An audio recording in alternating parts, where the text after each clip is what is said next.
This tutorial is about determining molarity of a common ion when you're mixing two solutions together. So what you should do is first read the problem. Calculate the potassium ion concentration. So that is our goal. All right, and then the other thing you should notice is that the solutions that you're mixing, so the first one is 25 milliliters of a 1 molar potassium chloride solution, and the other one is 50 milliliters of a 3 molar potassium nitrate solution. So they are two different solutions. One of them is potassium chloride, and the other one is potassium nitrate. What they share in common is the common ion potassium. So when you mix them both and you have a new solution, the molarity of potassium is going to be different because each of the original solutions will be contributing moles of potassium. So let's remember that molarity is equal to moles over liters. So in order to figure out the new molarity of the potassium ion, its concentration, you need to know the total amount of liters that the solution will be, and the total amount of moles that you have of just potassium.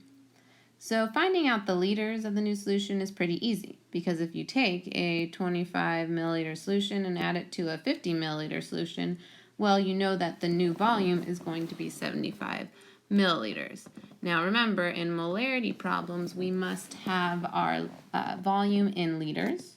So the first thing that we do is we notice that we're going to take 25 milliliters and add it to 50 milliliters to get ourselves 75 milliliters. And when you convert that to volume, then you are going to get volume in liters, you are going to get 0.0750 liters total. All right, so our new solution has this many liters. So we have that part of the molarity problem. But we need to know how many moles there are of each potassium ion in their original solutions to get their new total for the added solutions. So in order to do that, we need to solve for each solution originally how many moles there were of potassium and then add them together. When you have a volume and molarity, you can use that information to get moles, because liters times molarity, which is moles over liters cancel out and you're left with moles. So that's what we are going to do. So we're going to take that our first solution has 0.025 liters, because we took those milliliters and changed them to liters.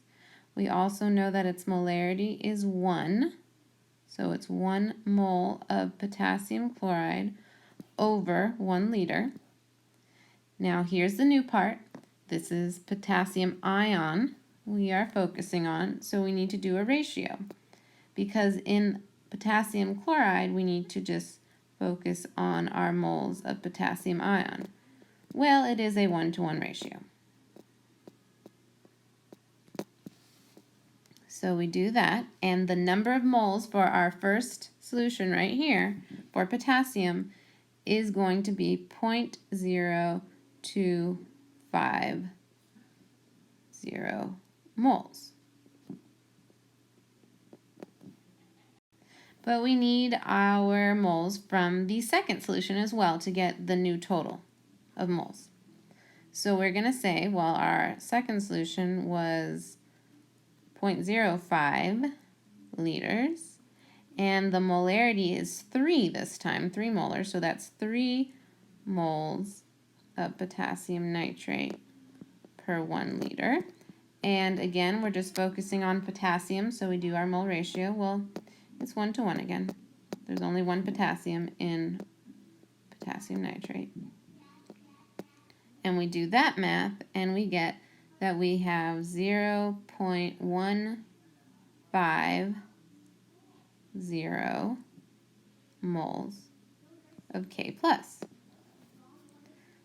So the important information here is our moles of K plus from each of the solutions.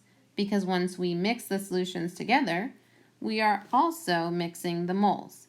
So our new moles will be 0.0250 moles of K plus our 0.150 moles of K plus from the two solutions, totaling 0.175 moles of potassium ions. Well, now that we have that, remember molarity is moles divided by liters. So we have our new moles, 0.175 of the potassium ion, and we have our liters that we calculated before. And once we divide those two, we get our new molarity, which is going to be 2.33 molar solution of potassium ion.